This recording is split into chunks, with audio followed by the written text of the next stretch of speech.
तो यहाँ पर मेरी मॉर्निंग की शुरुआत हो गई थी। मैंने बेडरूम में झाड़ू पोछे वगैरह सब कुछ करके खूब साफ़ सफाई कर दिए हैं। बेडशीट भी मैंने नए नए से डाल दिए हैं। फिर नीम की पत्ती वगैरह यहाँ पे मैंने रख दिया है। यहाँ पे वायु लेटेंगे।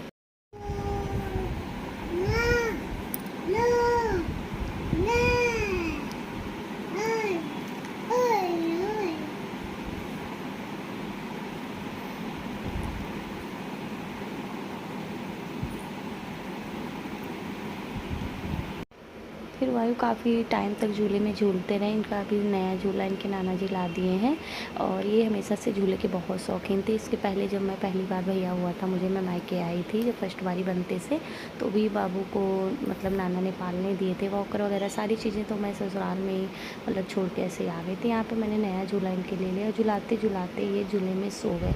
उसके बाद मैंने इनको बिस्तर पर लिटाया और यहाँ पर आप लोग देख रहे हैं कैसे मस्तियाँ वगैरह कर रहे थे। पैरों के दाने मैंने आपको छाले वगैरह दिखा दिए हैं। तो इनको जो कोई ऐसी दवा वगैरह नहीं मैंने दी है। नारियल के तेल में कपूर डालकर मैंने लगाए, हल्के हल्के से मैंने पूरे बॉडी में इनको लगा दिया, आराम मिल गया। उसके बाद ये फिर से सो गए थे बिस्तर पे। और ऐसे में साफ़ सुथरे बिस्तर भी होने चाहिए। सारी चीज़ें बहुत साफ़ सफाई मांगती हैं। तो देख सकते हैं आप लोग, मैंने बहुत ही जूम करके दिखा दिया। बताइए एक बच्चे को इतना ज़्यादा छाले वगैरह हाथ पैर सारी जगहों पर हो गया है और दूर दूर पर हो रहा है। ऐसे नहीं कि पूरी बॉडी में गछा हो, दूर दूर से हो रहे थे। मैंने कहा दिखा देते हैं, आप लोग भी सोचोगे कि हाँ ऐसा है चीज़ें। तो दर्शन करिए माता रानी का और माता रानी से प्रे करिए कि भैया जल्द से जल्द ठीक हो जाए। और माता रानी का आगमन है, कोई ऐसी बात नहीं है, ठीक है कभी कभी हो जाता है ये सब।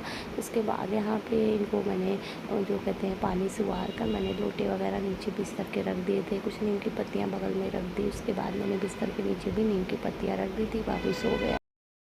Hello friends, welcome back my channel वायु मोमो ब्लॉग में आप सभी का खूब खूब स्वागत है। कैसे हैं आप लोग? आई होप आप लोग स्वस्थ और मस्त होंगे। तो मैं भी ठीक हूँ और मैंने कहा छोटी सी अपडेट है जो आप तक मैं शेयर कर देती हूँ, क्योंकि आप लोग भी परेशान रहते हो, आपकी वीडियोस ब्लॉग क्यों नहीं आ रहे हैं दीदी, शॉर्ट्स वगैरह नहीं आ रहे हैं, क्या बात है।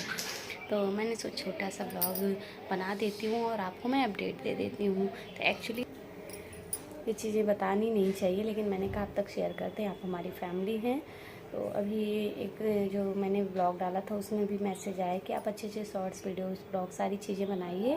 और मेरे इंस्टा पे भी मेरे काफ़ी फ्रेंड हैं जो कि जिनका मैसेज आ रहा है। तो मैं आपसे ये बताना चाहूँगी कि वायु को अभी जो है बड़ी माता जी निकली हुई हैं, जिनको हम लोग चेचक बोलते हैं और चिकन पॉक्स बोलते हैं। तो ऐसी कंडीशन में क्या होता है कि एक तो बच्चा जो है बीमार चलता है, मतलब बुखार होता है ना स्टार्टिंग में, इसमें बुखार बहुत तेज़ी से आता है।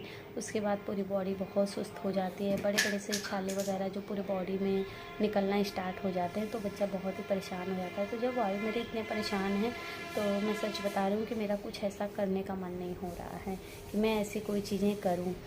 और बड़े अगर कोई मतलब बड़े व्यक्ति को कुछ ऐसा हो जाता है तो उन लोगों को अपना एक कमरे में कर दिया जाता है। हम लोगों के साइड यूपी साइड में सब लोगों के घर मुझे लगता है ऐसा होता होगा कि एक साफ़ सुथरा स्थान होना चाहिए, कमरा होना चाहिए, बिस्तर होना चाहिए। और जब तक पूजा पाठ नहीं हो जाता है, मंडे फ्राइडे इसकी पूजा होती है, तो जब तक पूजा पाठ नहीं हो जाता है कोई ऐसी चीज़ें नहीं खानी चाहिए घर में भी, है ना। फ्राई करे हुए चीज़ें, ना कि तेल मसाले, कुछ चीज़ें बहुत ही नॉर्मल खाना बनता है। और पूजा हो जाता है इसका, उसके बाद से फिर आगे के लिए बाहर घूमो टहलो कुछ भी करो। तो अभी वायु मेरे जो है ना वो छोटे हैं, तो इनको ले करके अगर कोई एक व्यक्ति कमरे में बैठ रहा है उसके लिए भी दिक्कत है, क्योंकि बच्चा है तो बच्चा तो एक कमरे में बिल्कुल बैठ नहीं सकता। बड़े हैं तो बड़े लेट बैठ के किसी तरीके से अपना एक हफ्ता पूरा कर लेते हैं ना। मुझे बहुत पहले स्टार्टिंग में बचपन में हुआ था, मेरे को याद है आज भी, मेरी दादी ने मेरी पूजा वूजा की थी। तो अभी वायु को ये फर्स्ट बारी है, माता रानी का आगमन हुआ है, ठीक है। माता रानी बस अपनी कृपा दृष्टि बनाए रखें और वायु जल्दी जल्दी से ठीक हो जाए। और आप लोग भी प्रे करिए, आशीर्वाद दीजिए कि वायु जल्दी ठीक हो जाएं। तो अभी वायु की पूजा वगैरह तो हुई नहीं है, मंडे या फ्राइडे में मम्मी पूजा करेंगी। तो वायु को लेकर कंटिन्यू मैं कमरे में बैठी रहती हूँ बस। तो वायु को लेके मैं कंटिन्यू रूम में बैठी रहती हूँ। और तने बिस्तर के पास पानी वगैरह रखा जाता है, नीम की पत्तियों से थोड़े से पंखे वंखे किए जाते हैं। और सुबह शाम पूजा भी होती है बच्चे की। और मैं इस वजह से इनको लेके बैठती हूँ, क्योंकि मैं अगर कमरे में लेके नहीं बैठूँगी तो पूरे घर में टहलेंगे, बाहर गेट तक जाते हैं। इसी वजह से मुझे इनको लेके बैठना पड़ता है। तो अभी तो 3 दिन हो गए हैं, मंडे फ्राइडे पूजा हो जाएगी, तो फ्राइडे के बाद हो सकता है मैं थोड़ा फ्री हो जाऊँ। अभी तो मैं बहुत बिज़ी चल रही हूँ, घर में मम्मी की हेल्प नहीं कर पा रही हूँ, कुछ भी अपना पर्सनल काम नहीं कर पा रही हूँ, सिर्फ वायु को लेके मैं बैठी रहती हूँ कमरे में। सुबह का मेरा ये रूटीन हो गया 2 से 3 दिन के लिए कि मैं जैसे उठी, नहाई और उसके बाद कमरे में झाड़ू पोछा किया और फिर उसके बाद इनको लेकर बैठ जाती हूँ मैं, थोड़े से इनको पूजा वूजा करने के बाद में। तो बस यही छोटी सी अपडेट थी कि जब मैं फ्री हो जाऊंगी अच्छे से तो मैं अच्छे अच्छे ब्लॉग्स लाऊंगी, शॉर्ट्स लाऊंगी। बस आप लोग प्यार देते रहिए, आशीर्वाद देते रहिए, और प्लीज़ प्लीज़ प्लीज़ जितने लोग भी हमारे वीडियोस को देख रहे हैं, आप लोग जय माता दी ज़रूर लिखिएगा। आप लोगों से रिक्वेस्ट है, जो भी हमारे इस वीडियो को देख रहे हो ब्लॉग को, तो जय माता दी ज़रूर लिखिएगा। और वायु के लिए खूब अच्छे से प्रार्थना करिए, वायु स्वस्थ हो जाए जल्दी से। और बस सारी चीज़ें और तो ठीक है, मैं क्या बताऊँ, बस यही चीज़ें हैं कि वायु जल्दी ठीक हो जाए। फिर मैं आपको जैसे पहले मिलती थी हर एक शॉर्ट्स में, वीडियोज़ में, ब्लॉग में, मैं वैसे ही मिलूँगी। तब तक के लिए बाय बाय, टेक केयर।